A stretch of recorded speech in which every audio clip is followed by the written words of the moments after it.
Hey, what's going on, No Nation? CJ Wilson here with DoakTalk. Appreciate you guys hanging in with me. I know it's been a rough season thus far. And, a lot of people don't like to hear anything on their football team in regards, terrible seasons and things like that. But I just want to, kind of recap this SMU game and see what things can be salvaged going forward and, things like that. All right, so FSU ended up losing 42-16 against SMU. That's crazy to even say, right? Make sure you guys, the few that's in here, make sure you guys like this video and subscribe to the channel. Again, appreciate you guys for joining. Go ahead and hit that like button right now and subscribe if you haven't already. Yeah, so we know losing 42-16 against SMU. My breakdown, I'll speak on how I typically do offense and defense. We'll start with the offense first. Um, just to kind of paint a picture for you guys about the offense and what we're kind of getting into. This is what we scored thus far on the season. FSU has scored 21 points, 13 points, 12 points, 14 points, and 16 points. So that's a whopping 76 points in 5 games for an average of 15 per season. So that should tell you the story about the offense, right? All right, guys. So to speak, I guess we'll jump into it with DJU to start off. DJU, he was pretty much good for 2.5 quarters, 12 for 30, 222 yards, 12 completion is crazy. 222 yards, 2 touchdowns, and 3 interceptions. Like I said, he looked good for 2.5 quarters. So kind of start off with the first drive and how the game started. Norvell called up a great first drive. DJ was pretty much dialed in pretty early, pretty well. Norvell did a really good job of utilizing the RPO. We got Ja'Kai Douglas going on that first pat on the first series as well for like 60 so yards. Didn't really get him back involved going forward in the game, which was confusing as well to me. With just DJU in general. So like I said, about 2.5 quarters, he played pretty good football. I wasn't a fan of the play call in certain situations. The 3 interceptions, I guess we could speak on that first. The first one was a terrible fucking play call. I'm not even sure. I mean, where he threw the ball, I guess it was just speaking about the throw, it was a great play for that by the defensive back 100%. He read that well and broke on it. He probably should have led, what's the receiver's name? Jalen Brown a little further to the sideline, but it's 3rd and 2. It's 3rd and 2 when you're calling a rollout play, rolling out to your left, having your quarterback, rolling to his left, throwing across his body. So again, it's 3rd and 2, and we're running a rollout smash route combination to the left side of the field with your right-handed quarterback. We should be running the football on 3rd and 2nd down. I mean, we're in plus territory. I think we're on their 50, their 48 yard line. I can't remember which one exactly, but it's pretty much the same as kind of the same story against in the Cal game. We were in situations to kind of score, and once we cross the 50, we do some dumb shit to derail the entire drive. So 3rd and 2, we ended up throwing the ball. I think that was a terrible play call on Mike Norvell's behalf to even do that. So we threw the ball on 3rd and 2 and ended up being an interception. The second interception was was the play of the game with the drop pass by Kyle Morlock, and then the third interception was absolutely egregious. Had the pick six, and like triple to quadruple coverage. So that was by far the worst decision on the day. But yeah, this overall it was one of those DJU type of games. He was good in certain situations. He was terrible in a lot of situations, and supporting cast around him wasn't good at all to really help out either. Third with 3 for 12 on third downs. That's just not winning football, man. Like 3 for 12 on third downs is just terrible freaking football. It's no way around it. That's crazy. 3 for 12 on third downs. And then we also, another third down, we missed a fourth down. We got down in the goal line in the red zone prior to the half. I don't understand this at all. We run 2 quarterback powers with DJU on third and fourth down. Now, the third down play call wasn't a bad play call. In essence, I wouldn't have put DJU in that situation. I guess I kind of understand it. Lawrence Tour Philly, it was great blocking up front of the offensive line, which is a rare occurrence, which I'm going to get to in a second. But Lawrence Tour Philly ended up whiffing on the block, causing the linebacker to make the tackle on DJU. So what do we do as a follow-up on the fourth down? I'm going to run the exact same damn play, the exact same damn way, and see if we get some positive results. And of course, the O line was stalemated, and they ended up stopping the run for like a loss. So I was very disappointed in that play call, especially on the fourth down play call, to kind of go back to the same thing when it really wasn't working. And you know what type of run you have in DJU.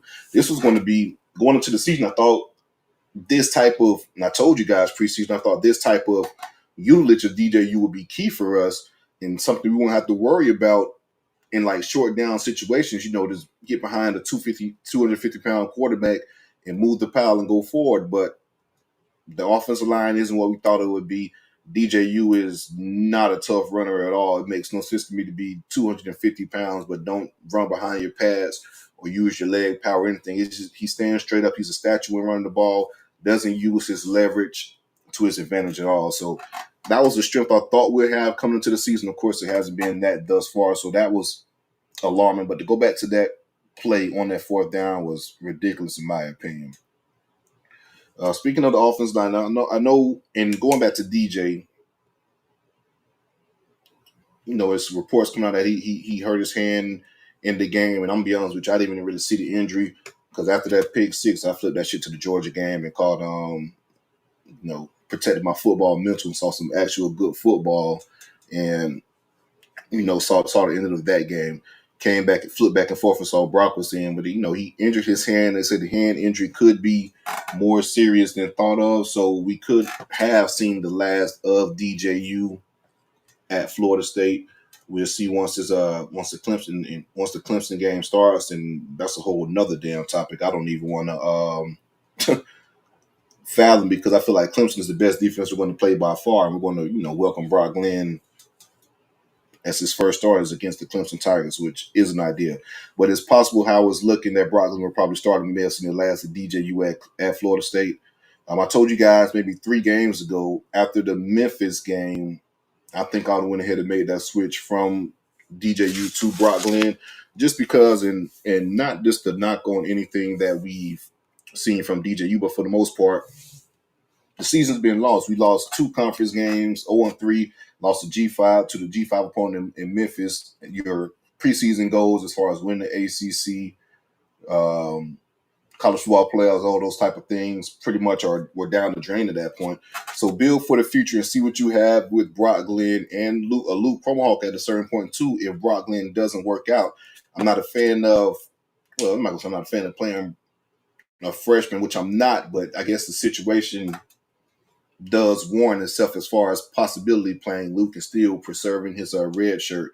But just speaking about Brock Glenn himself, this is a game I wouldn't want to see him play against. Like I said, you would probably start him after the Memphis game, play against Cal, get your feet warm a little bit and move forward, and then go to SMU for a second start, and then conference home game against the toughest defense and the most talented team that you on paper rather that you'll see this season in the Clemson Tigers. So yeah, I feel like, but again, hell, we'll see how it plays out. He's in there now, but I would have did it a little earlier in the season than making that move now. So we'll possibly see, like I said, Brock Glenn going forward. But I'm telling you guys, even though from a play standpoint, I know a lot of people don't really expect. Well, I guess some people do expect Brock Glenn to play better than DJU. They don't expect the season to be saved or anything of that nature. But just from reports I've been hearing, some of the stuff I saw in practice, it wasn't really close between DJU and Brock, which is kind of alarming. It's more so a Brock and Luke type of debate, but DJ was the best quarterback in practice, which is crazy to say, but it's the truth. But we'll see if Brock can be a gamer in certain situations. But I will say Brock does move better in the pocket. He's more mobile and he has more pocket awareness. He's not a statue in the back in regards to just staying there and getting hit. And he's actually a lot more mobile than DJU. I'm not saying he's Jordan Travis, but he gives you a type of element that you have to respect the RPO as far as pulling and being a threat to run the ball. He can't. We saw it last year, and we saw a little bit in clips and practices and things like that. He can be a threat to actually make you respect the quarterback when you're in the RPO situation. So hell, if you can move around the pocket a little bit and possibly give us a threat within the run game, shit, The offense is a lot better than what it was if you just move forward those two things. So we'll see how that plays out. All right, man. Appreciate you guys for locking in and joining us. Again, make sure you guys hit that like button and subscribe to the channel if you haven't already. All right, moving on to the offensive line. And this is a unit that we had 63 rushing yards again. I thought was getting back on track with against the Cal game. Had some positive efforts within the Cal game, but again, had over 100 yards rushing there. But I'm telling you, man, we're talking about the quarterbacks and all that shit. It's crazy that the offensive line hasn't gotten more scrutiny than it has, because this is supposed to be that, in the defensive line was supposed to be the strength of the team. We brought back a lot of veterans, a lot of key starts, a lot of snaps. I think it was the third most starts in college football. Returning was on our offensive line. And these guys we just haven't been good. Haven't been good at all. No, we talk about Coach Alex Atkins being suspended and coming after those first 3 games and coming back. But even still, the offensive line hasn't been good when Coach Atkins has returned. Pass protection has been abysmal, especially against SMU. It was okay against Cal. It wasn't bad against Cal at all. But just speaking about this game in general, pass protection was abysmal. We couldn't get any push up front for the running backs to really have any room to run. And we're talking about a FSU offensive line, and this goes both ways till I get to the defense in a second. But we're talking about line of scrimmage and trench play between Florida State and SMU.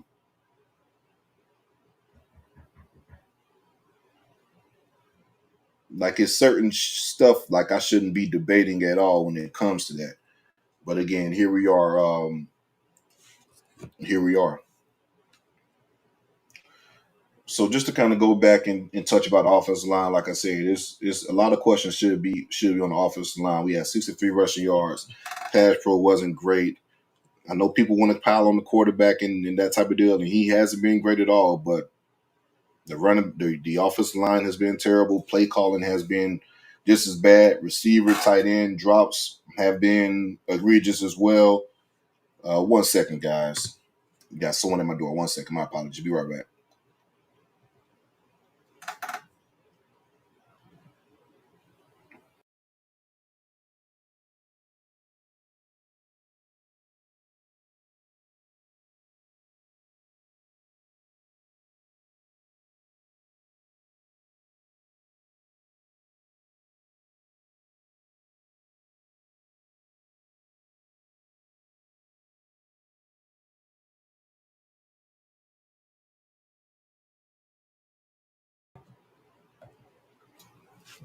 My apologies.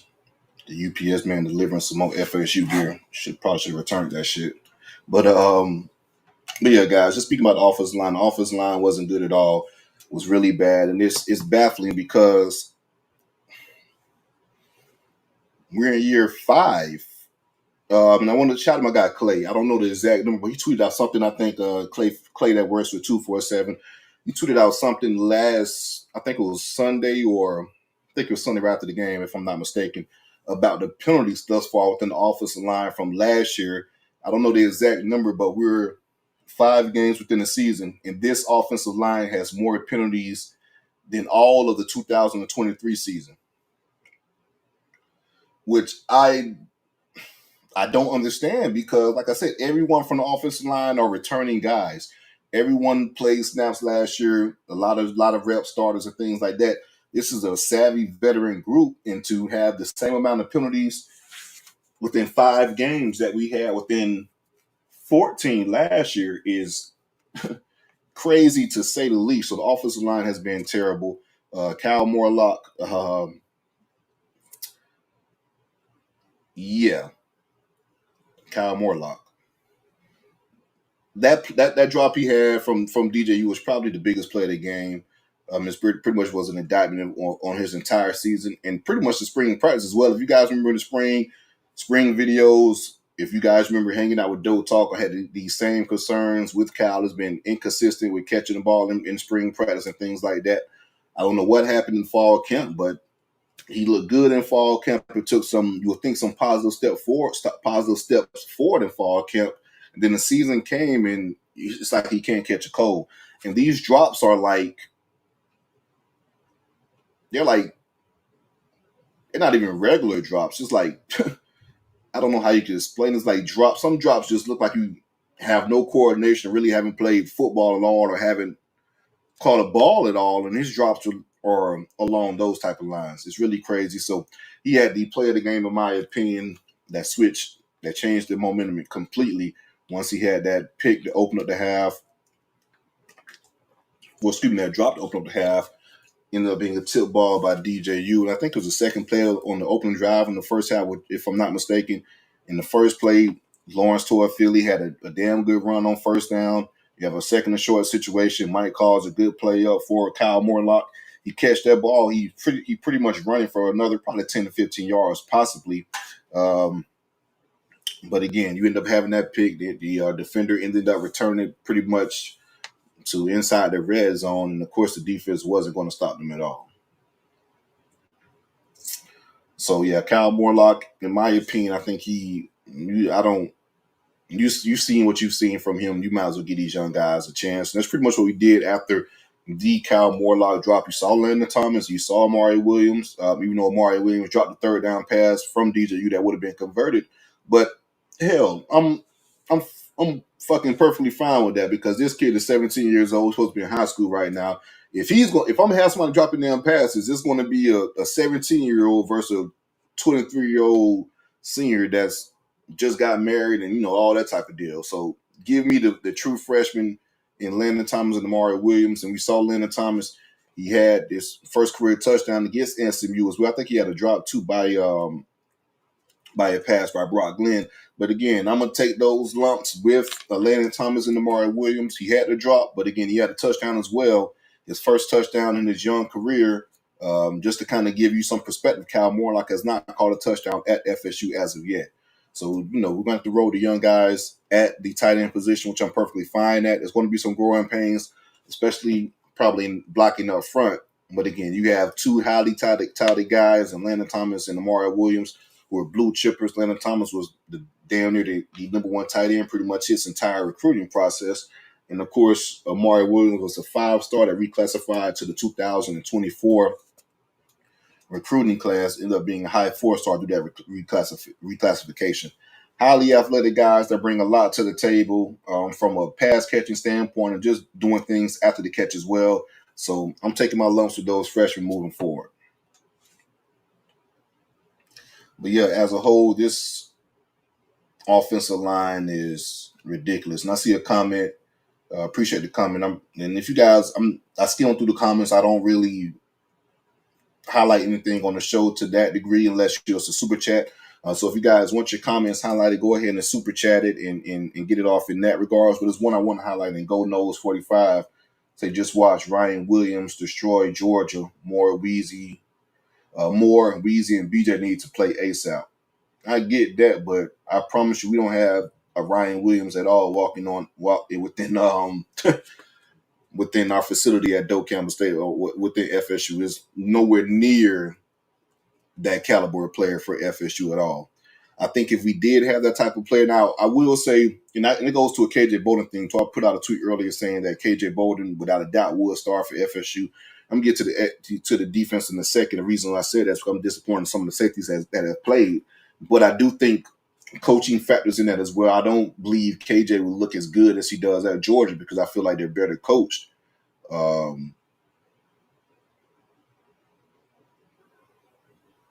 want to highlight another comment in a second as well too. I'm not even going to feed into that one. But yeah, just speaking to Go Nose 45, your comment in regards to the freshmen, I get it.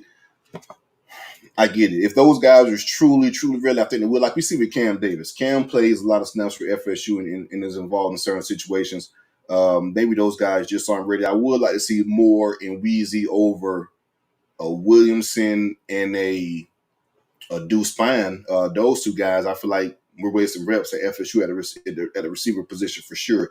So I could definitely see about those guys getting more reps over those guys. But you got Keytron Portier, Ja'Kai Douglas, Malik Benson, Hakeem Williams, those four, I guess you could throw Jalen Brown, those five should be the main rotation, in my opinion, as of now.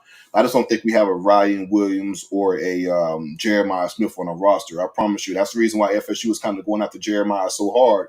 I think Jeremiah would have started day one for FSU, but I do think coaching factors in that situation as well. All right, guys, let's kind of move on to the defense, and that shit was just as bad. I think we thought we was building on something after the Memphis and Cal game in regards to defenses, but Rhett Lashley pretty much did what he wanted to on offense for the most part. The main issue on defense, and it's pretty much one of the main issues on offense and defense, they were 8 for 15 on fucking third downs.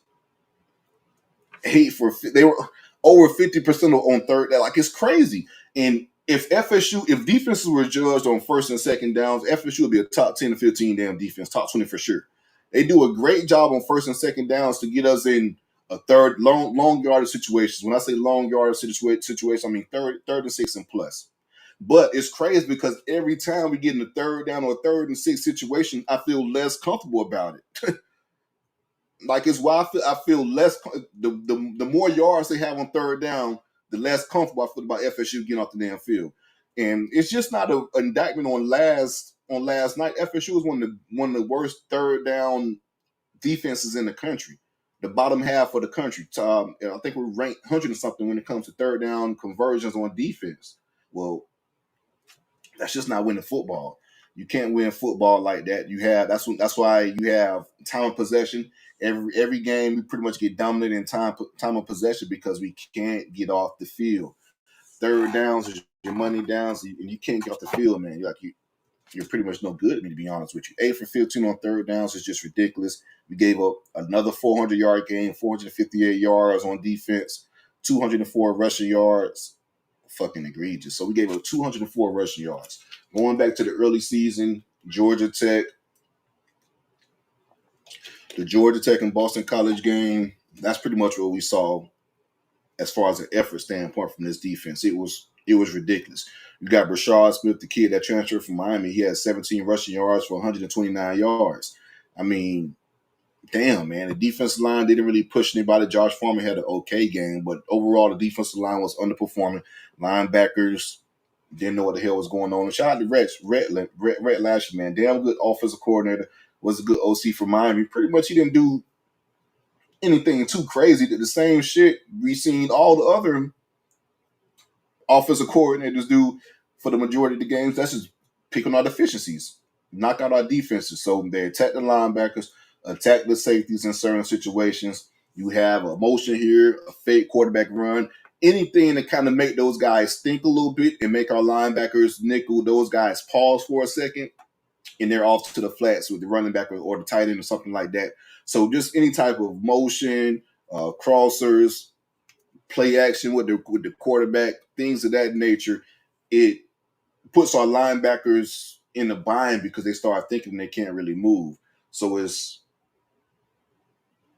crazy. So it's crazy to think about as far as, the weaknesses. But I mean, shit, every offensive coordinator moving forward has been attacking the weaknesses, and the way our defense is constructed, how Adam Fuller coaches the defense, is really not shit you can do about it. Because it's just plays that have to be made. You have certain coverages, things like that. Now maybe, and he tried to go a little bit his own too to help out, but that shit was food as well. You got Kevin Jennings. This guy isn't even a passer. He ended up going 16 for 23 against FSU for 254 yards and 3 touchdowns. So let me kind of put that in perspective. 16 of 23, damn, the 70% passer through the air against FSU. So you have 200 yards rushing. The quarterback completing 70% of his passes for 3 touchdowns and 250 yards. I mean, it was pick your poison for SMU in regards to that game. And a lot of these yardage and a lot of the production came up after that phantom fourth down, that phantom holding call on the punt return team on 4th down. Ended up giving SMU the first down and they were scoring that drive, but the floodgates pretty much just opened after that. But the majority of the issues I saw was just effort, bad tackling, and lows. effort, bad tackling, and loafs.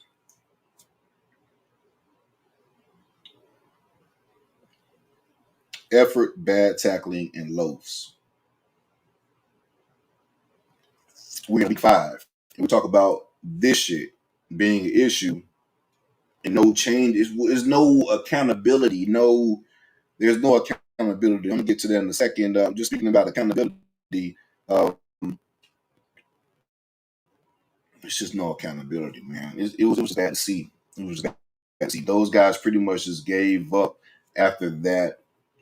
After that fourth down, and not it was a bullshit call 100%. But just to give up like that, we don't have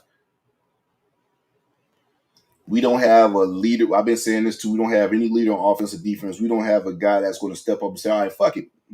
That's a bad call. We took a damn L. We're still not going to let these motherfuckers score. We're gonna drop our damn nuts, play defense. I know type. We're going to get off the damn field and make it shake." So again, that's the issue. But speaking of some individual play, I'm very disappointed in what I've seen in Conrad Hussey this year. Like that kid he's regressed. Had a lot of hopes from him going into the season, excuse me, based off what he did last year, limited snaps. But in the limited snaps he had last year, the kid was flying around. He stood out, right? He was a missile, being physical, imposing, being dominant, that type of deal. It's like night and day. It's a complete 180 from last year to this year. The hustle, the want to is lack of effort. He's not physical when tackling. He's slow to trigger. It was one play where he ended up getting a flag out of bounds.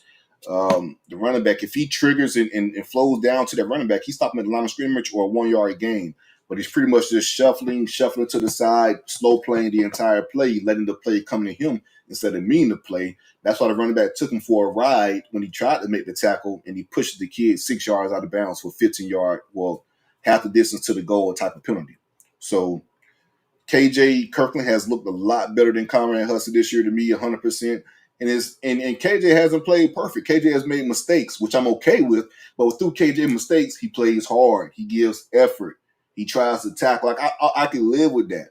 I can live with that for a young guy, especially KJ, who's just now getting snaps. The last few games since the Shaheem Brown suspension and things like that. So I've been more impressed with how KJ Kirkland has looked thus far this year versus Conrad Hussey. It's more so just a 1-2 type of attitude. But that goes to Norvell, Fuller, and what they've been allowing. So let's have a little conversation in regards to that. Mike Norvell talks about the standard. The standard is the standard. We talk about culture all the time and things like that. So you have loafs, lackluster effort. You have bullshit personal fouls, terrible penalties, things like that. Those guys continue to be trotted out on the field. So I said it to say this. I think Mike Norvell built a great culture at Florida State up into last year. He created a standard, had guys buy in and things like that. And we saw that with the play on the field, even on the sideline in certain situations. The 2022 Miami game, we're beating Miami 38-3, if I'm not mistaken, at a certain point, and he's jumping on Deuce Spann and showing emotion, showing fire, chewing him out for whatever it may be during the situation. We're up 35 points in the rivalry game, and you're still coaching through it. So it was an actual standard that was being upheld. So if you let one thing slide, two things slide, a few things slide in regards to upholding your standard, letting things, letting guys get away with certain things, so to speak, that shit can snowball. It really can. It can snowball to multiple things happening, multiple guys doing that, and just you have an issue to where the standard isn't the standard anymore. You pretty much lose your culture, so to speak, in certain situations. It's very easy to lose, and it's very hard to get back. And I think, I really think it's not the same as far as the standard of letting things. How can I put this?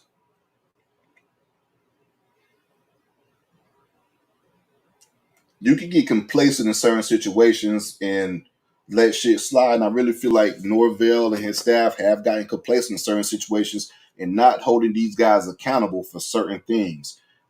Certain things that just isn't FSU football, right? Certain things that goes against the standard of FSU football. So again, it's a real slippery slope in regards to letting certain shit slide or being sticklers and upholding that standard. Because if you let a few things, so if you let this goes back to my days at Bethune Cookman, we had a head coach called named Brian Jenkins. And he always talked about cracks, and he'll do this little bullshit like this, talking about cracks within the foundation, cracks within the program, things of that nature, right? So when you have cracks, so to speak, cracks. Let's look at a piece of concrete, right? You have one crack within the concrete. That crack leads to another crack. That crack leads to another crack. Next thing you have multiple cracks within the concrete, and what happens? That shit crumbles, right? So the same thing within your football program. Use the same analogy within your football program. If you let certain things slide, certain things slide in regards to what you typically hold accountable for, one thing adds to another. It kind of builds up. The next thing you know, you have a whole bunch of damn cracks, and the foundation is being crumbled completely. And now you got to rebuild that foundation up completely new. And I really think we're kind of at that situation with FSU as far as the standard of foundation and certain shit just being cool. You see guys not really care about getting personal foul penalties or bad call or just bad penalties in general, lackluster effort. You give up a touchdown, it's like whatever. You go back to the sideline and you're back out there the next drive. So again, you got to have some type of accountability, and you got to have that type of standard and culture. Again, I'm just from what I'm seeing, I do feel like it's been some cracks in that standard and culture, or just that expectation rather, has been lowered a bit. And if you give people an inch, they take a mile. And I feel like a lot of the players have taken that mile. But again, that goes back to the coaches for holding guys accountable and keeping that standard where it is and not deviating and lowering that standard. So just to go back to my crack analogy with the brick or concrete in general, I think we're starting to see that now. And you factor that in with a lack of leadership on offense and defense. The coaches aren't really holding you accountable. The players are not self-policing and holding each other accountable. You have these type of issues that you have now. So it's a lot of shit that Mike has to fix, and he has to fix it. Mike has to have a reality check and look himself in the mirror and see exactly what type of program he wants at FSU, or he won't be here too much longer. In my opinion, I'm not saying they're going to fire Mike Norvell this year. That's definitely not going to happen. But I do believe he's going to have a chance to make some staff changes after this season. And depending on the staff changes, is going to kind of make or break his tenure at FSU. If he knocks out a hire, he'll be here for the long run, flip things around and, get FSU back on track and be consistent in regards to recruiting, on-field play, coaching, all of the above. If he doesn't, then shit, if he doesn't knock it out on the off-field, on-field and off-field, this upcoming off season, we're looking probably about a 2026 exit. You ride through 2025, and then we struggle in 2026, and then we have some questions. And just to kind of go over, like I said, I think he has some staff changes. We're talking about not just a few coaches. I really think we need to overhaul all together in a lot of situations, on field and off field. Just speaking on off field first, the recruiting department. The GM position, that's a position I'll probably revisit and have looked at again. But just the recruiting department as a whole, we got to get more guys off field that are dog recruiters that can go out and get some guys that have those relationships in certain areas across the country to where you can get in, a coach can get in and do some work there. So we have to do better off field as far as the GM position, the recruiting department as a whole off field, that needs to be revamped 100%. On field, shit. Where do I fucking start as far as the coaching changes, in my opinion? On field,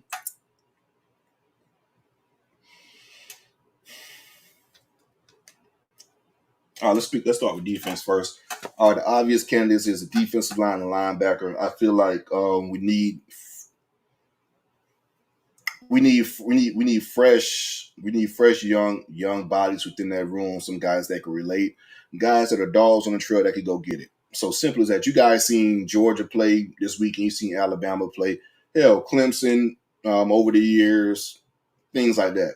You had great defensive line recruiting, great defensive line play, really good linebacker recruiting, real good linebacker play. Like those two things go hand in hand, in my opinion. You got to have a dog recruiter at both of those positions, in my opinion. Go get the talent, and you got to coach those guys up. We're not getting talent at neither position in those rooms.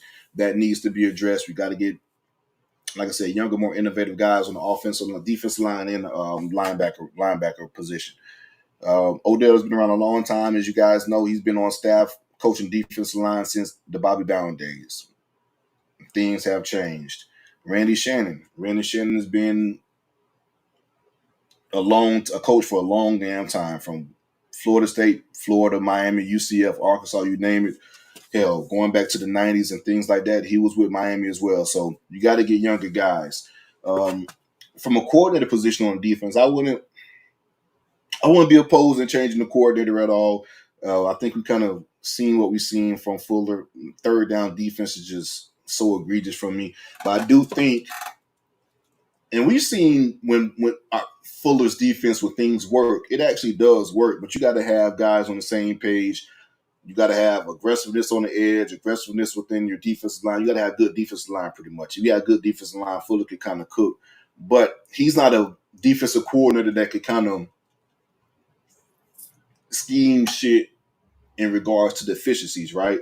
He's not a guy that really schemes to his team's strengths versus weaknesses. It's pretty much, this is the play. It's kind of like beat your man type of football, and we just don't have really beat your man type of players in certain positions.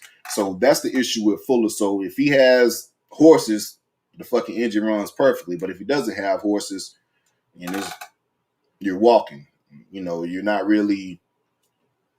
You can't put 87 in to make a scoot by and keep going.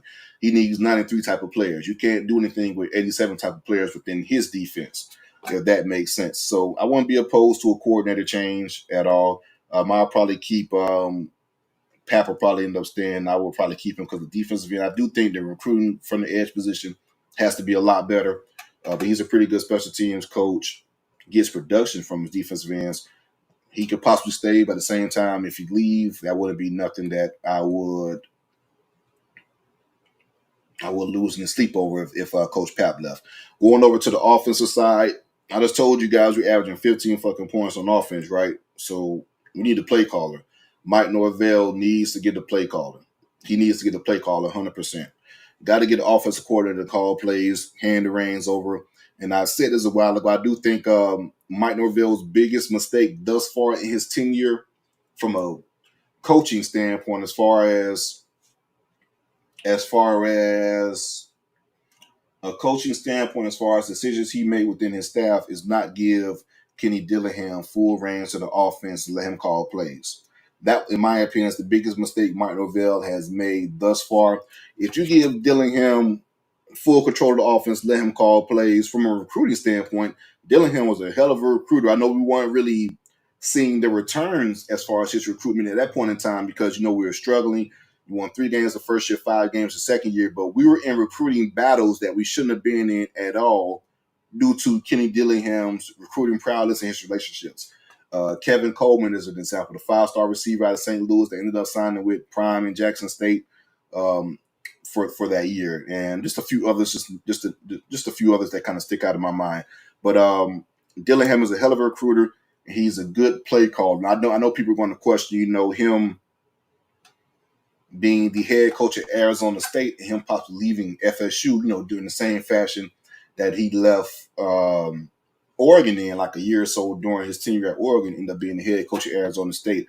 I do think that Dillingham would have probably put a pause on his head coach prospects a little bit if Norvell would have gave him the play calling opportunity. So I say what I'm pretty much saying is I think he'd have stuck around a lot longer than what he did at Oregon in regards to being the play caller and being the offensive coordinator, just due to the respect he has for Mike and the places he wanted to see FSU go during the time he was at FSU. But like I said, I do think we need a play caller on the offensive, as far as the offensive coordinator. So I know the next question is going to be, Alex Atkins and what you do with Coach Atkins, right? I think Atkins stays at FSU due to a show clause in his contract, unless he just goes off and get hired elsewhere and leave on his own. But I do think FSU stay. I mean, excuse me, Atkins stays at FSU. I don't foresee him getting fired at all. But you can strip a little bit of titles, maybe give him a co-offensive coordinator with the new hire and bring that type of guy in, so that new hire could bring in, have his own, be a play caller. Now, I guess it depends on, from a coordinator position, who do you go hire, right? So you're talking about a receiver coach or a quarterback coach. So to be quite honest with you, I wouldn't be mad if it's a quarterback coach and Tozarks is let go, or even Dugans on the same side. I know Dugans has been recruiting very well the last few years, has a damn good receiver class committed, but the development within that room has been questioned. You have a lot of drops still. The guys aren't even blocking on the edge anymore, as far as on run plays and receiver screens, which has been a always been a staple of Dugans, and something that his units have performed well in. So I wouldn't be mad either way if it's a quarterback or a receiver, due to the fact you got to bring a play caller in. I just don't think Norvell is the guy to call plays moving forward. Be a head coach, delegate the entire program, the entire top to bottom in regards to what's needed for the team. Be the head coach versus being so locked in on offense and things like that. So you bring in a new coordinator, I think. So you got a possibly running back. I'm sorry, you got a possible quarterback position, receiver position, maybe O line, which I doubt. Probably keep Atkins, but again, just to go back, we're at year 5 with Atkins, and none of his recruits are currently playing at all, if I'm not mistaken. And also, the O line play has been one of the worst in the country. So again, if Atkins stays due to the show cause, I don't foresee Martin firing anything like that. But defensive line, linebacker, quarterback slash receiver, depending on who you could possibly hire for a coordinator, those would be the moves I make bare minimum. Run back position possibly, but I mean I like Coach Atkins, like what he does as well.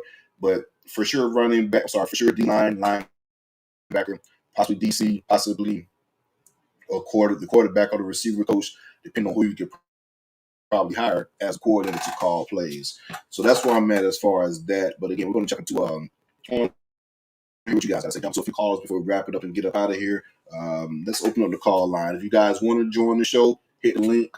It's been a while since I spoke with you guys. We're able to go live last week after the win versus Cal. So I want to hear what you guys have to say for sure. Make sure you guys tap in, hit that link, call in. Let's do it. Let's chop it up and get some therapy going.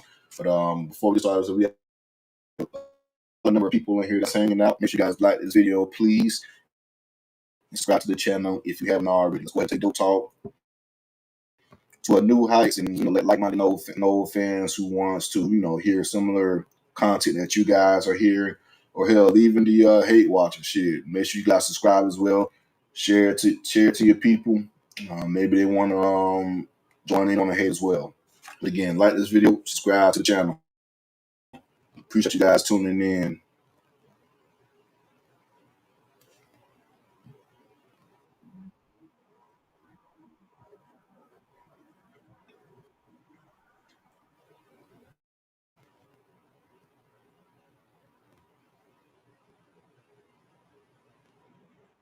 All right. I think we got one ready to go. We got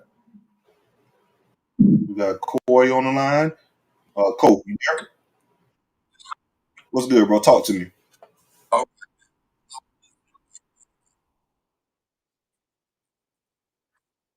I think maybe the snub has still lingered around, and now that Novell always preached, always do the work. You know what I mean? You do the work, you stand there, you get the results. But when that snub happened and they put in all that work, I think that still transferred down to this team this year, and they having a little bit of withdrawal from it because you still putting in all that work, but they still feeling like they ain't getting nowhere in the process. How you feel about that? I think I think the snub pretty much affected the team from the top down. I say from the top down, it probably affected Mike as well. But in my opinion, that should it's how you approach it, right? And I feel like from a coach perspective, you got to use that shit as motivation. You win 13-0. They left you guys out. What are you going to do about it? You should feel pissed off. You should feel mad about that, right? You should want to go out there, work as hard as you can in the all season, go hard in the weight room, go harder on the field and running, sweat a little bit more, get a little bit bigger, get a little bit better, because clearly the 13-0, which we thought was good enough, wasn't good enough. I mean, we could argue semantics and all that type of shit, but in the day, it wasn't good enough, right? So Right. again, you gotta build on that and kind of feed the confidence and use that as a selling point to your team as far as being slighted and try to motivate your team to go a little harder. So I feel like as a player, so just depending on how the type of person you are. Are you a little? Now I don't want to use the beta and alpha terminology, but it's kind of fitting here. Like if you're an alpha type of male, so to speak, you got to brush that shit off and use that shit as motivation. Be pissed off about it and want to Right. beat the fuck out of people moving forward within the 2024 season. So you don't have any. So you don't leave any doubt, right? Well, well, So well, not to cut you off, but you feel like them kids built like that now with all this NIL? I mean, the NIL been going on, but they just putting a name on it now. But the type of money they getting now, do you really feel like they built like that now? Like, you know what I'm saying? no, I don't, and I don't want to put it on NIL strictly because we had guys that made money last year too. Yeah. That had that dog mindset, but at the same damn time, those guys understood. Yeah, this money cool right now, but that real money is what I put on tape, and getting drafted and things like that, and that's why we have so many guys drafted, and those guys are doing great as rookies within the NFL. So nah, man, I don't think we have those type of guys on our team. I think those guys left last year, but I Yeah. don't really want to say it's tied into NIL. Well, it could be, but I don't know. It could be. I feel like these guys here, the guys who play like they were hungry. These guys here feel like they're overfed and they don't want to move and they're just fat. They're not hungry. They don't want to eat. So, to sum it up, that's my opinion on that. Okay, I just got two more quick questions. And I'm gonna let you. With far as the offense and the defense, right? I feel our defense so very vanilla, man. It's like, you know what I mean, we either running a cover four or know what I'm saying, we'll play a too high man or something. But like you say, when it hit third down, we don't have no kind of zone blitzes, out of cover three or nothing to confuse the offense or nothing. It's just like he go send five, he go five blitz, he go five, and you see it. You know what I mean? You can straight see it on the TV screen sitting at home, and they pick it up and they converting all these third down. I mean, third is forever. You know what I mean? And I liked it Fuller last year, but like you say, he had the dogs on the line. If he ain't got the weapons on the line, he can't really like disguise no defense. You know what I mean? An attacking defense, especially on the money down. When I feel like you supposed to light them up, you supposed to, you work for third and long. You feel me? You And work it, for it us. it's just real vanilla, man. We'll run a little stunt, or they'll just bring them off the edge and like every time we play a running quarterback, you have no answer. You can't contain him. You try to put a spy on him, he outrun the spy. It's just like, man, I think it's really time for if we want to play big boy football, we need to. I feel going to NFL reign and bring somebody down, man. He could be a linebacker coach, whatever in the NFL. Bring him down and let him run his defense. I'm not That's opposed to that because we've been seeing a lot of these NFL coaches be successful. But yeah, I do agree. His defense, it is what it is. Like I said, it's built to have dogs. Like Fuller can't cook with 87. Fuller has to cook with 93. Um, And I agree 100%, man. Third downs, you got to be more creative. We only bring five, and it's kind of vanilla. We never bring seven or anything like that. And even going back to last year, if you guys remember, like the Florida game and certain other games, we'll play games with our safeties, right? We'll bring our safeties, and sometimes the safeties will play, rock and roll coverage and things like that, pretty much the trying to confuse the second or confuse the offense rather. But we don't really see that now. I don't. Maybe it's a combination. These guys just can't really get the basic shit to where Fuller can really get creative like that. That could be it. But at the same damn time, you got to coach what you have. You gotta hit home on certain situations. But if you can't get off the field on third down, man, they're 8 for 15. Like you said, it's the money downs, and you can't really do shit as it is. But I agree with you. I feel like Fuller has to run on 93 versus 87. And I want to compare him to Mickey, but Mickey Andrews' defenses they weren't complex. he had a mindset. He coaches guys a certain way. He had a Right, mindset. You're going to play physical, coach a certain way. But we're going to play man down coverage. My front four is going to whoop your ass pretty much. I'm going to right, situations. That's pretty much what it is. Like how can I put this? We play. I got better players than you. Deep type of right, right, right, but he right. had a And we mindset went because and got players, man. It's we like did. the And that goes recruiting. back to my point too, as far as the coaching changes and stuff. I want to make this known. We need recruiters. We need guys that's going to actually get dogs in that can be coached up and developed to that point. Yeah, yeah, yeah. I really feel. And listen, the last thing, do you think the offense will have a spot since they say DJ broke the hand, so I guess we going with Brock all the way through, right? Yeah, it sounds like DJ got a hand issue. I don't know, man. I really don't see a spark happening, to be honest with you. Reason being because just Brock and I practicing games. People say you can have guys that are just practice players don't translate the game. I'm not a firm believer in that. I feel like you are who you are, and you gotta put that shit out consistently. That type of output. And DJ has been playing better than Brock in practice. Now, I will say Brock does lot of things as far as moving in the pocket, being more mobile in that situation that DJ doesn't do at all, right? Brock also brings a running element. He's not the fastest quarterback, but he can definitely pull the RPO out and he can Right. make something shake and make you respect the run. Teams don't respect the run at all whenever we're playing against DJU. So yes, I do agree in regards to it can be somewhat of a spark. I don't think it's going to be something astronomical to where the offense just want to be humming. But at the same damn time, the season is already lost. So you want to see what you have in the Brock Glenn or maybe a Luke down the line or something like that, just to see what you have to build for the 2025 season. DJU has done that for the state. After this year, he's done. He has nothing in regard. He has no bearings on the future. This season, as it is a loss. So you got to see what you have within the guys in the locker room. All right, boss. Thank you for taking my call. Huh? Appreciate you for joining, man. All right, we got my guy KP up next. KP, talk to me. Yes, yes, yes. The Tiny Hat CEO is back on DoakTalk. What's going on, CJ? Chilling, bro. It's good to hear from you, dog. Man, listen. I had to call in and check on you. You know, I saw you on the timeline. You're looking like Nino Brown about to put G Money down. You had to go tell Mike Norvell you about to go put him out the pasture. You gonna go ahead My and pull brother, that dog. shotgun My out. brother. Hey, bro, am I my brother's keeper? That boy had that drop down to one knee. He was about to put him down. Yes, I am. It was coming. I had to come check on you, bro. Hey, listen, I said this. I said this three games ago, 3.5 games ago. I said it after the Georgia Tech game. I said, bro, if we come out here and we look like this first half against Boston College, just go ahead and yank everybody, put all of the young dogs out there. Now, my problem with Mike is, yeah, Mike was like, oh, the season ain't over yet. You know, we still got a chance, game by game, blah blah blah. He had to see this, bro. He had to see this. I want to know what the hell was going on in the practices because all I heard all off season was that the practices, the defense looked good. The defense looked good. The wide receivers can't catch, but the defense looking too good. Maybe the defense is on.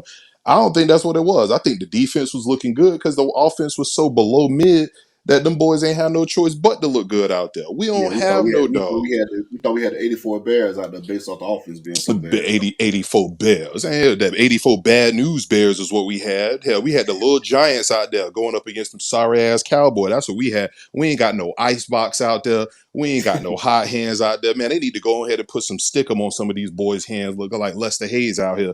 Maybe they can catch some shit and then run down the field. This don't make no damn sense. My problem with Mike, though, if the one thing that they said about Mike, and I'm gonna jump on this talk because everything that I'm gonna say right now, I ain't talking about the players. We already know who asked.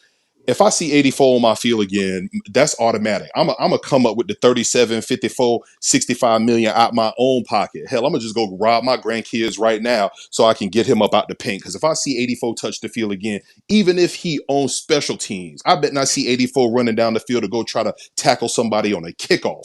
He bet not touch my field no more. But the problem with Mike that I'm seeing here is he was brought in. He got a great eye for coaches. He got a great eye for development. He got a great eye for people who gonna come in and develop the players and do X, Y, and Z. And right now, when we looking at it, these boys can't do nothing. Like how you ain't see that these cats are out here playing soft. How you ain't see that these boys ain't got no dog in them. What the hell was Mike looking at when he said, "Okay, I'm gonna go get Randy Macho Man Shannon and put him back here. He gonna bring me in a couple of dogs." When the last time Randy did something? What is he looking at where he's seeing these DNs that we got out here? They look great getting off the bus, but they ain't doing nothing to show any type of production.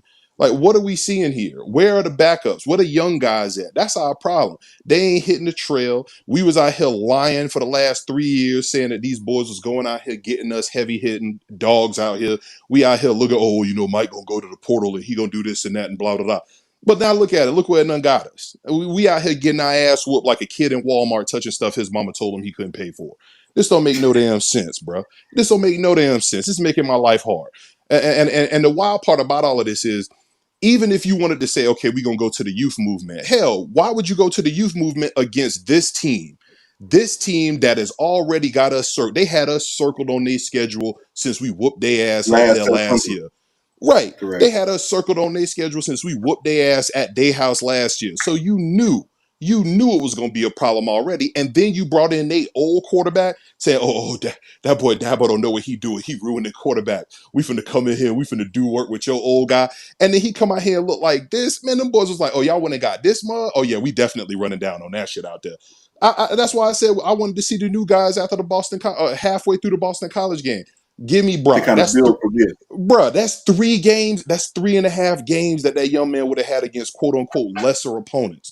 That man could have been out there against Memphis. He could have been out there against Cal. He could have been out there against SMU, and he would have had 3 games worth of experience on top of what he already had against Georgia and against Louisville in the ACC title game. There against the best defense we're going to play, and probably the best defensive line we're going to play. So, and then you got to not figure out, but look at the grand scheme of it too. His first freaking start was against Louisville, ACC championship, right? Right. Learned that day. Next start was against Georgia, the most team in the country. Mm-hmm. Now you're saying, okay, let's go ahead and figure it out against the best defense line and the best defense in the conference. So I agree with you. We're not doing Brock Glenn any favors in regards to the situations we're putting him in. None. And that's the problem that I got. Mike went out here and said, you know what, we're going to ride with this boy here. He looked like he's scared. We finna push him into a fight, multiple fights. He done got his ass whooped by people smaller than him, by people that ain't got as much talent as him. And now we going to yank him out against his old squad. You know what this remind me of? This remind me of when they had the big 3 Miami Heat and LeBron James would never actually play against Cleveland. Or when LeBron went back to Cleveland and went to LA and he would never go play on the road at Miami. That's what this shit looked like. I ain't calling his big dumpy ass LeBron James, but what I'm saying is it looked like he shook. And Mike ain't doing his young guys, the future of his program, no favors whatsoever. DJ, you should have had a clipboard in his hand. He should have been looking like Paul Walker in Varsity Blues with some crutches on, with a headset on, and he should have been coaching these young boys on what he's seeing from the sideline to help them boys out. We should have been seeing game 3.5 right now of Brock Glenn going up against this team before we even got to this point. We could have probably seen some Luke out there. Could have seen the young brother that they got that's been lighting it up. What's his name? Jackson? Ain't that his name? Jackson? We could have seen a little bit of him out here. Anything else? The young receivers. I want to see where LaWayne McCoy at? Where Elijah at? Where them young boys at? We could have had all of it. This youth movement should have started 3 games ago. And I'm pinning this squarely on Mike. Mike ain't out here doing what he need to do. He knew his coaches was wild weak. And you know how he knew his coaches was wild weak? Because every single one of the fan bases, every single one of the other coaches, every single member of us in this fan base that pays attention to recruiting been saying for the last 2 years that these boys was out here weak on the trail. Had me out here lying. They might as well call me YSL Woody the way I was out here lying for this program out here. This don't make no damn sense. Man, get me off the stand. Get me off the stand, bro. Because I'm telling you right now, me and Mike finna owe me $380. He finna owe me $380. That is every month that I done pay extra money so I can make sure I get the ACC network on my damn cable. That's what he finna have to owe me after this season for August, September, October, and November. I done paid for all of this mess. I can't even get no December games at this point. Now I got to sit here and flip all my money over to go purchase the damn NBA season league pass right now. This don't make no damn sense. Mike is squarely on my hit list, and I'm telling you right now, CJ, if I don't see some changes, if the only coaches on this staff right now, as of 2025, the only coaches on this staff that are untouchable are named Norvell and Surtain. Everybody else up for review. I need to see heads rolling out here. I just saw, who is it? Purdue. They fired their offensive coordinator this game 4. They done got him up out the paint. I didn't even know we could do that. I didn't even know we could do that. It's on continuity, continuity. Well, you know what? You finna continuously have me on your ass. That's some continuity for you, Mike Norvell. You better get out here and get this work done. Get these boys up out the paint. I'm out here lying for you, talking about this is about to be your dark period. He about to go out here and go Darth Vader. He about to go out here and be on his revenge tour. Well, hell, ain't no revenge tour. The only tour I see out here is the Lauryn Hill tour, and this motherfucker ain't showing up until 3:30 in the morning, if he even show up on the damn field. Mike Norvell making my life hard right now. Got me out here mad. I can't enjoy my Saturdays. My sorry ass Jags is raggedy. I can't enjoy my Sundays. And this don't make no damn sense. My whole football season done went in the tanks. This don't make no damn sense out here. But I'm gonna say this: I'm a Noel fan through and through. I need to see some changes because if I don't see them, they gonna have the tiny hat CEO, the tiny hat CIA, they got a tiny hat FBI, and the SEAL Team 6 all up there in Doak Campbell Stadium trying to figure out what's going on. But Mike need to do something. Either way, I was just coming up here to check on you. I wanted to make sure that you were straight because you're the leader of the CMB up here. So I wanted to make sure that they ain't try to do you dirty. So I want to say a good, tight work up here for you, Playboy. Tiny Hat Gang, we out. Hey KP, before you get up out of here, bro, I appreciate you. You brought up Varsity Blues and Lance, man. What Mm-hmm. school was Lance going to before you got hurt? It don't even matter. I don't even know what school he was Damn, my going bad, to. bro. That school. I What didn't school remember was that. he He was going going, to? Lance was committed to Florida State. Oh hell! Come, oh, see. Oh, you know what? You know what? Let me go ahead and calm down because I'm about to lose my damn mind right now. So not only do we not uh, got a quarterback in real life, but we got movie quarterbacks can't even come up here and do. Oh no, Mike, me and you got problems. We got problems now, bro. We got problems. We couldn't get yeah, Paul man. Walker He in was the committed to movie. Florida State before the injury, bro. Paul Man, Walker. That just shows you how damn raw Florida State was in the man. 90s. Oh, oh, oh, that done hurt my heart. I feel like Red Fox over here. I'm coming, Elizabeth. I'm coming. Tiny Hat Game. We out. I appreciate you, my brother. Man, make sure you guys, that's my guy KP, man. Real dope, man. Always brings real good perspective and have a comedic um, take on it as well. But again, make sure you guys like this video, subscribe to the channel. Who we got next?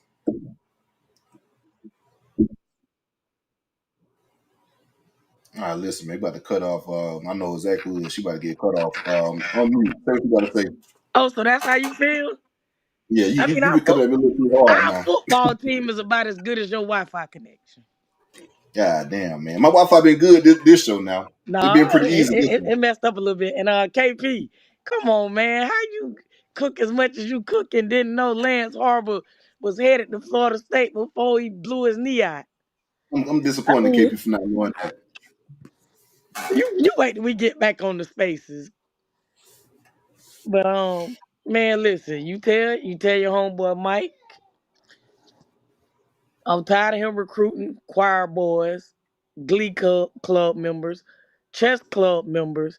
I need him to go find some people that got attempted murder charges, that got acquitted for murder, DUI. robbery, don't know where their next meal coming from. I need some goons. He want people that wear their shirts tightly, nicely pressed, all buttoned up, slacks. Man, come on, man. I need this man to go. Matter of fact, tell him to go post up at Joe Louis, Basin Street, South City, Poking Beans, Palm Terrace, Moncrief. I need him in the hood. And if he's scared to go to the hood, go get you some people that ain't scared to go to the hood and get us some dogs. Cause these boys is pathetic, man. I ain't never No, think I we'll agree. get this. I ain't never think it'll get to this point. And then you decide when you finally decide to get rid of DJ Booty, I go Lele, man, you wait till the game before. You wait till the Clemson game. Come on, man. Like I feel like you've been doing Brock a disservice. The, the man started Louisville. You put him up against an immovable force in Georgia. And now you putting him up against the next best thing, Clemson? Come on, man. I agree. I agree 100%. I think I said a few episodes ago we probably should have did it after the Boston College of the Memphis game. And I don't.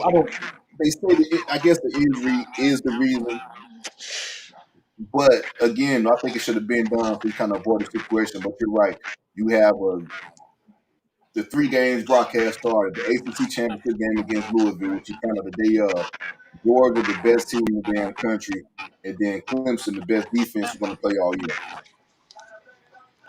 I mean, like, make it make sense. Then, like, it's like we'll get the rolling on offense, and then we hit a wall. And once we hit that wall, it's like we stuck there. Like, it's like Mike all of a sudden forgot how to coach. And not only just him, the position coaches too, man. He need to get that 1987 Grand Champion Buick out the linebacker room. All black at that. That all black 1987 Grand Buick Regal Grand Champion up out the linebacker room. He need to get that 1979 Lincoln Mark 7 off the defensive line. I mean, hey, we thank you. Hey, man, hats off to a wonderful career. Go be off the Great field career. as an ambassador or something. I agree. Great career. Let's transition you off the field, and you can be, like I said, an ambassador for the program. Now, what I don't agree with, and I'm gonna tell my other half on you. Y'all trying to get rid of the wide receivers coach. I mean, he I'm, been I'm, cool, cooking I'm for the cool with last Dugan 2 years. staying. I'm cool with Dugan staying, but I guess my issue comes with because I feel like Mike needs a play caller. So whether that comes within a quarterback coach or receiver coach, you kind of got to make a decision from there. But no, I'm cool with Dugan's with how he's been recruiting the last 2 cycles. He's been bringing some guys in. We got some young guys from last year that's on the team now, and of course we got some guys currently on the team or whatnot. Well, sorry, that's currently committed. We just got to hold on to him and keep it committed. So I'm cool with Dugans as far as the talent he's bringing in. Now you just have to develop him and get those guys ready to play. Okay, I get that, but like, I mean, before before before Dugans, like Johnny Wilson had no, he was a nobody. So he put in work with Johnny Wilson. You got to give him credit for where Jakai is now. You got to give him credit for, man. And I'm one of the people. I was ready to write KP off, but KP to me, he looking good this year. I mean, I about agree. as good as he could be given the circumstances. I agree. Yep. But I just feel like there's a lot to be desired with our offense if our trenches was on point. And see, that's the thing, though, man. You're It's fired. not just the quarterback. Like the quarterback is the issue. Don't get me wrong. It's the quarterback, running backs a little bit, but I want to give Lawrence to his flowers. I didn't really go over him. The last 2 games he's been playing very well. We get him his touches that he deserved. But it's the quarterback, it's the offensive line, it's receiver / tight ends, it's the play calling, running backs at times too. Like it's the entirety of the offense from top to bottom that's being issues, and that's the reason why we're just scoring 15 points a game. Not just because bad quarterback play, it's because you have bad QB play, bad play calling, bad O line play, bad receiver, tight end play. Specifically tight end for sure, and then of course inconsistent running back play. I just, man, yeah, this season is a wash. And I was telling some people, like, at the end of the season, I feel like there needs to be an open quarterback competition. I mean, I know it ain't the popular opinion for political reasons, but hey, let Brock, Luke, and Trevor, let them compete. Let them compete for QB1. But I feel like at some point within the season, I would try to play all three because you need to know what you got in that room.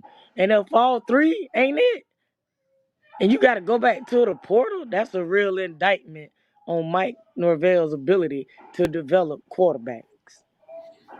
I agree. I think all three should definitely take a look um, throughout the season. Of course, you start off with Brock and let Brock have the first wing. But that's another point, like I said. So you let all three take a look, and then you kind of get a picture of what you want to do in 2025.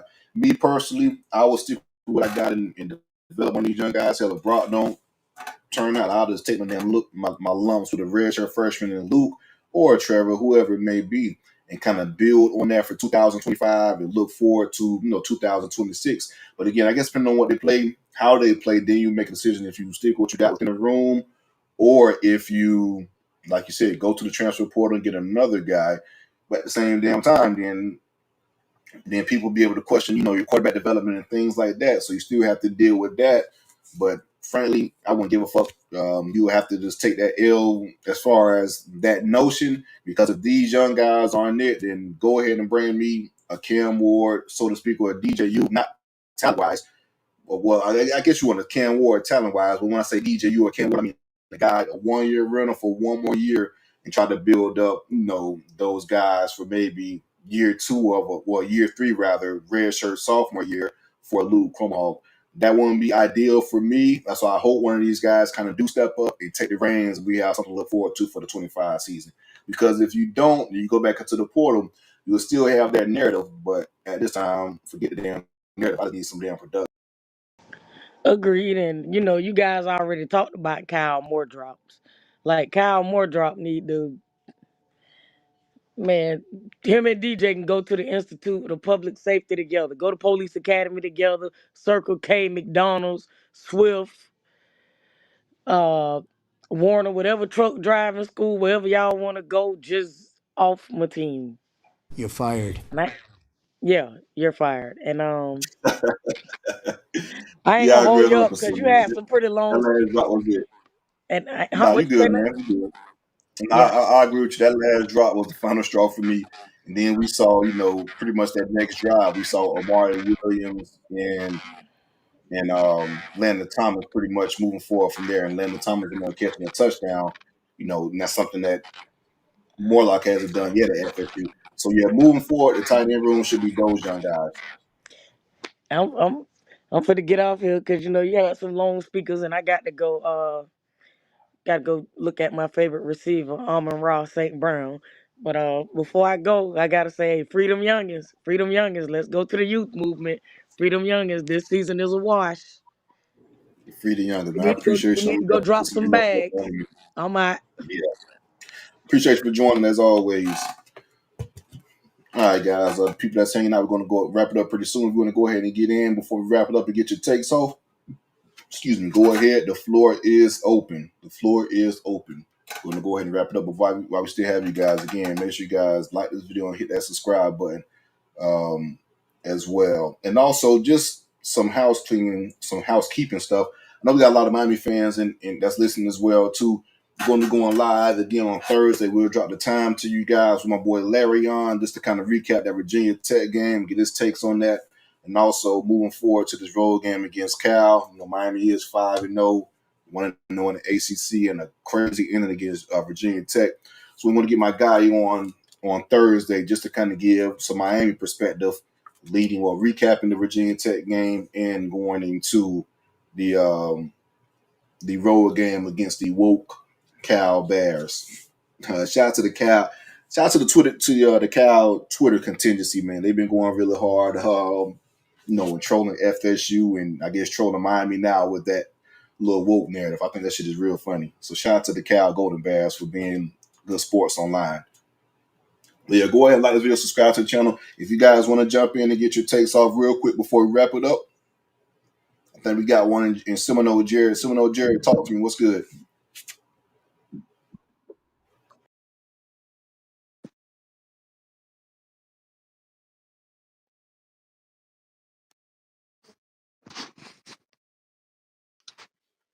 CJ, you're muted, but I can't hear Seminole Jared. Seminole Jared, you there? We hear you in the background fumbling a little bit. You there? Seminole Jared going once, going twice. All right. Appreciate you for trying, Seminole Jared, but we can't, not saying anything. All right, guys, I think we'll go ahead and wrap this show up. Appreciate it. Jared, you there?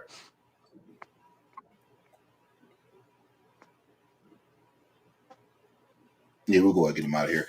All right, guys. Appreciate you guys joining. It's been a good one. Hate that it's been on these fucking circumstances in regards to these damn therapy sessions. FSU is 1-4. The shit is terrible. It's bad. Now we got to just move forward and see what we got in Brock, see what we can build for the 25 season. And like I said, we'll see if Mike Norvell, if he's true to the guy, he'll make the proper changes in this offseason in regards to staff, on field and off field. And hell, even some personnel changes within the roster, man. Some guys you got to have a conversation with. We'll see if Mike Norvell actually does that moving forward. Make sure you guys like this video, subscribe to the channel. Go Noles. Appreciate you joining.